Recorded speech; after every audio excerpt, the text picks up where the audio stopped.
Bonsoir à toutes et à tous, jeudi 3 juillet, ravi de vous retrouver, il est l'heure de l'info. La police municipale de Vitry-le-François est allée à la rencontre des habitants à l'école Jules Ferry et dans la maison de quartier Michel Colucci afin de présenter leur effectif mais aussi pour rassurer la population. Depuis lundi, la scène du festival Musical Été est en pleine installation au Parc du Jard à Saint-Dizier. Une installation qui signe le retour d'un temps fort de l'été local du 4 au 6 juillet. Depuis quelques mois, la région Grand Est a décidé de fermer 13 guichets de vente de billets de train sur le territoire en cause des restrictions budgétaires, les obligeant à économiser près de 100 millions d'euros. Comme chaque jeudi, on retrouve Manon qui vous propose une sélection des idées de sortie pour ce week-end. Ce soir, zoom sur la nouvelle exposition d'Expression 55. Il s'agit de photographies exposées à Bar-le-Duc.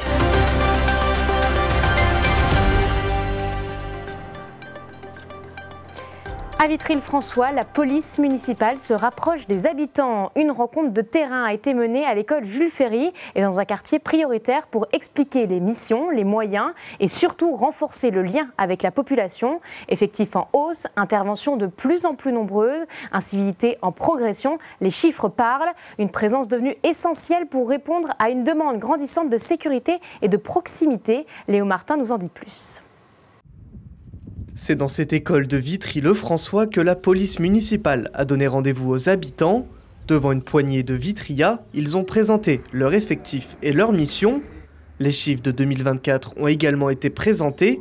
L'année dernière, ce sont 322 mains courantes qui ont été traitées et 12 interpellations. On est à constante. Les actions sont les mêmes, intervention du quotidien lorsque vous avez un accident de la circulation, lorsqu'il peut y avoir une insécurité quelconque dans la rue, une ivresse sur la voie publique. Voilà. On a des chiffres qui sont constants, ni en hausse ni en baisse. Franchement, on a une stabilité dans les interventions. En tout, il y a 13 policiers municipaux, un nombre largement au-dessus de la moyenne française qui est de 5,3 pour 10 000 habitants. Le coût de fonctionnement de cette police de proximité avoisine les 700 000 euros par an. Un investissement important mais nécessaire. Elle est très visible dans tous les cas. Il suffit d'aller dans les rues et souvent la police municipale est la première à marcher, comme on dit. Elle fait la proximité. Elle s'occupe du stationnement, elle s'occupe des marchés, elle s'occupe des manifestations sportives. Elle est présente partout. Elle est présente aux portes des écoles, dans les collèges. Elle fait donc ce travail de prévention par la présence. C'est très important pour sécuriser, pour tranquilliser, pour apaiser. Et on a des résultats, évidemment. Et c'est pour ça peut-être que lors des émeutes de 2024, nous avons eu seulement 3 poubelles qui ont brûlé. Ces dernières années, le nombre d'interventions n'a cessé d'augmenter. La police municipale n'a jamais été autant sollicitée. Alors, surtout une augmentation des incivilités, une augmentation des vols, une augmentation aussi de la perception des gens, en fait. Les gens sont beaucoup plus stressés, beaucoup plus anxieux. Est-ce que c'est l'environnement, en fait, actuel qui fait ça? Peut-être, ça doit jouer. C'est plus compliqué, mais d'un autre côté, on a aussi une meilleure perception. En fait, les gens comprennent mieux nos missions et nous perçoivent mieux par rapport à quelques années. Les gens nous appellent plus fréquemment et ont plus besoin de nous, en fait, de notre présence et aussi de nos interventions. Cette opération a surtout un objectif, rassurer la population et renforcer la présence des forces de l'ordre sur le terrain. À Saint-Dizier, les festivités de l'été se préparent sous un soleil parfois brûlant. Malgré la canicule, le montage de la scène du Musical Été bat son plein au Parc du Jard. En coulisses, les techniciens redoublent d'efforts pour que tout soit prêt à temps. Un défi logistique à la hauteur de l'événement qui s'apprête à faire vibrer la ville pendant 3 jours. Célia Richard et Julien Debrune ont suivi les coulisses. Malgré la canicule, les préparatifs avancent. La scène du festival Musical Été prend forme au Parc du Jard à Saint-Dizier pour sa 26e édition. Depuis plusieurs jours, les équipes s'affairent autour du montage de structures, du câblage et de l'alimentation électrique. Un travail de longue haleine à quelques jours du début de cet événement populaire. Il faut une grosse équipe puisqu'on a une centaine de personnes qui travaillent ici sur site aux compétences multiples. On a des plombiers, des électriciens, des techniciens scène, on a un restaurateur, des équipes de sécurité. Et le gros morceau que vous avez derrière moi, c'est le montage de cette scène monumentale qu'on a pour le festival, l'énorme scène, et où là on a au moins 2 jours, 3 jours, à la fois pour monter la structure et puis monter toute la lumière, toute la sono. Donc voilà, c'est une mobilisation, un montage qui prend 1 semaine à peu près. Après un pic de chaleur de près de 40 degrés, l'équipe fait face à des contraintes inédites. Les éléments métalliques, comme les barres de structure, deviennent brûlantes au toucher.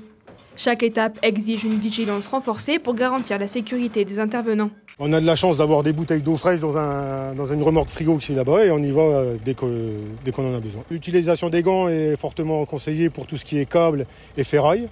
Ça permet de ne pas avoir quelques petites brûlures et on fait attention, plus que d'habitude, quand on touche notre corps. On tire du câble, on monte sur la nacelle, on monte au poteau, on est à 3-4 mètres de haut et on fait en sorte que tout se passe bien. Tous les travaux doivent impérativement être finalisés avant vendredi soir. Le festival ouvrira ses portes le 4 juillet avec 3 soirées festives. Cette année encore, des milliers de spectateurs sont attendus pour assister aux différents concerts. C'est une décision qui fait grincer des dents dans plusieurs gares de la région. La fermeture de 13 guichets ferroviaires a été actée par le Grand Est au nom d'une rigueur budgétaire imposée. Si la majorité des billets s'achètent désormais en ligne, sur le terrain, certains usagers peinent à s'adapter à la disparition de ce service humain. À Saint-Dizier comme à Chaumont, l'incompréhension est palpable, comme nous le montre Célia Richard. Acheter ses billets de train à la gare, c'est devenu assez rare. Les voyageurs préfèrent passer par Internet par souci de facilité et les guichets de vente sont délaissés. En 2025, 11% des achats continuent de s'effectuer au guichet, 17% aux distributeurs régionaux et 72% sur Internet. C'est vrai qu'aujourd'hui, SNCF nous facture chaque guichet 200 000 €, alors que parfois, sur un certain nombre de guichets, on a des recettes qui sont faibles, ce qui pose question sur la viabilité de ces guichets. La région est soumise à un budget spécifique pour les transports et les mobilités. Sur l'année 2025, ils doivent économiser 100 millions d'euros. Sur les 60 guichets ouverts sur le territoire, 13 vont être fermés. Ces guichets ne vendent que 8 à 10 billets par jour et ne sont donc pas assez rentables. C'est le cas à Saint-Dizier et à Chaumont. Mais malgré le faible taux de vente, cette décision est contestée par les voyageurs, souvent peu habitués aux technologies. C'est embêtant parce que pour des personnes d'un certain âge, c'est quand même plus facile, qui n'ont pas d'Internet, c'est plus facile de s'adresser à une personne que de jongler sur les écrans d'Internet, des ordinateurs ou sur le téléphone par exemple. D'avoir une personne, c'est quand même facilitateur. Et pour les personnes âgées, c'est très embêtant. S'il faut aller à la poste, alors qu'une gare, par définition, elle a des trains, elle a des guichets, elle a des personnes aimables. Et c'est vraiment pas possible. Le contact humain, pour les personnes âgées, c'est quand même beaucoup plus intéressant d'avoir affaire à une personne que d'avoir affaire à une machine. 16 autres gares dans le Grand Est sont concernées par une diminution des plages horaires d'ouverture des guichets. Pour pallier les différentes fermetures, un service similaire est proposé dans les bureaux de poste. Chaque voyageur souhaitant se procurer un billet pourra s'y rendre. On a certains territoires qui nous proposent des solutions différentes. Par exemple, des substitutions grâce à l'Office du tourisme qui est parfois pas trop loin de la gare, des maisons de la mobilité, des espaces France Service. Donc, on peut, en fait, en travaillant finement avec les territoires, trouver aussi des solutions alternatives qui permettent au moins d'avoir un point d'accueil, qui permettent de bien renseigner les usagers, de pouvoir leur faire aussi des ventes.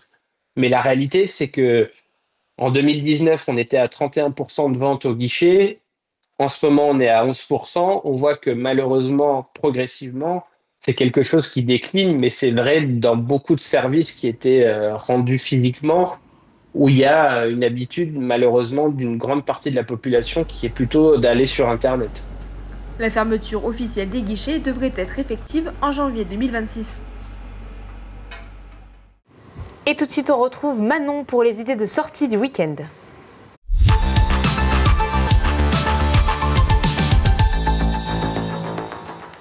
Bonsoir Manon. Bonsoir Clémentine. On te retrouve une dernière fois avant la pause estivale et tu nous as préparé une liste pour les événements de ce week-end.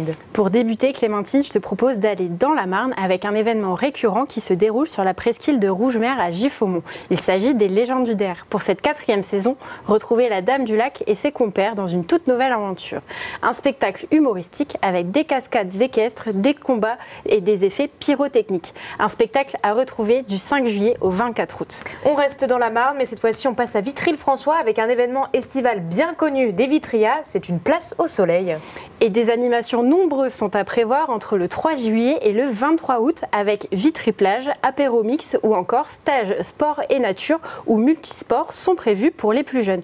Et pour les plus anciens, la municipalité a pensé à tout puisque des activités seniors sont également organisées. Tout le programme est à retrouver sur puissancetélévision.fr. Et à noter que plusieurs événements sont accessibles à tout public et cette fois-ci on part du côté de la Meuse mais on va sur une exposition à l'espace Saint-Louis. Depuis le 1er juillet, les visiteurs peuvent découvrir à Bar-le-Duc l'exposition Caresser la lumière du photographe Ferrante Ferranti. Cette exposition dévoile une sélection de clichés issus de ses nombreux voyages. À travers ces images, Ferranti célèbre la lumière, les ombres et les formes avec un regard singulier porté sur l'architecture, le sacré et la matière. Julien Debrune y est allé pour nous. Un voyage photographique entre ombre et lumière. Depuis le 1er juillet, les clichés de Ferrante Ferranti s'exposent à Bar-le-Duc, à l'espace Saint-Louis. Baptisée Caresser la lumière, cette exposition rassemble une sélection de photographies inspirées de ses nombreux voyages. L'artiste y explore l'architecture, les matières et les lieux sacrés, toujours à travers un prisme, celui de la lumière, avec une particularité pour toutes les œuvres exposées. On a le désir de ne pas mettre de légende. Ça, c'est très important. Quand un spectateur rentre dans une photographie, et surtout avec les tableaux, les gens vont droit à la légende, parce qu'ils veulent savoir. Mais dans ce cas-là, vous abolissez l'expérience sensible. C'est qu'en fait, vous allez être dans la connaissance et pas dans l'essence. Donc pour moi, chaque photo est une porte vers l'imaginaire. Et donc une personne qui presque ne sait rien, l'essentiel, c'est qu'elle soit touchée. Au-delà de la photographie, c'est toute la scénographie qui a été pensée pour prolonger cette immersion. À l'espace Saint-Louis, les œuvres sont agencées comme un parcours, presque un labyrinthe, un enchaînement de regards qui oblige le visiteur à ralentir, à se concentrer sur les détails. Chaque tirage est positionné avec précision. L'objectif est aussi de mettre en valeur la matérialité des œuvres, leur grain, leur format et leur interaction avec la lumière naturelle du lieu. Au départ, il y a deux idées là derrière. Il y a quelque chose qui est métaphorique, si vous voulez. C'est comme il a beaucoup photographié la ruine. On a quelque chose qui se présente un peu comme une ruine avec des espaces différents qu'on peut habiter au fur et à mesure de la visite. Et puis, il y avait beaucoup d'œuvres accrochées. Je voulais vraiment montrer beaucoup d'œuvres. Et pour montrer beaucoup d'œuvres, il faut de la surface. Et pour avoir de la surface, il faut des panneaux de séparation. Et donc, il faut faire un labyrinthe. Cette exposition est visible jusqu'au 31 octobre prochain en accès libre à Bar-le-Duc. Après Bar-le-Duc, tu nous proposes d'aller à Commercy avec l'événement L'été chez Stan. Il revient justement cet été dans la cour du château Stanislas. Tous les samedis du 5 juillet au 30 août, l'événement propose une programmation variée et festive en accès libre. Au programme, 8 soirées de concerts et une séance de cinéma en plein air pour profiter de la musique, du partage et de l'ambiance estivale sous les étoiles. Un événement à vivre en famille et pour les plus frileux, vous pourrez apporter votre plaid pour savourer pleinement le moment. Et un reportage complet sera retrouvé pendant cet été sur notre site internet et notre antenne. Et puis toute la programmation est disponible sur la ville de Commercy, mais aussi sur notre site internet avec un article pour cet événement musical qui fête sa 26e édition. On part donc à Saint-Dizier pour le musical été. Pierre Garnier, Alonso ou encore Niro sont attendus ce week-end. Il s'agit bien sûr du festival musical été, tu l'as dit Clémentine. 3 jours de festivités gratuites dans le parc du Jard sont à découvrir pour toute la famille, avec des concerts, des DJ sets exclusifs également. Des contenus seront d'ailleurs à retrouver tout le week-end sur Puissance Télévisions avec des interviews inédites d'artistes. Merci Manon pour toutes ces informations et toutes ces idées de sortie. Bien sûr, on le disait il y a quelques minutes, la chronique fait une pause cet été. En attendant, n'oubliez pas qu'il y a d'autres idées de sortie dans l'agenda, sur notre site internet et sur l'application. Merci Manon et bonnes vacances. Merci, bel été à tous.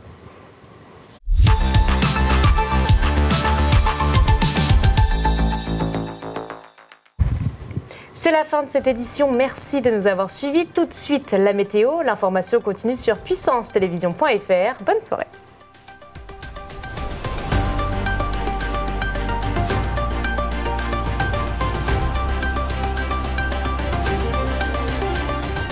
Toute l'actualité en continu à retrouver sur notre site internet et notre application mobile.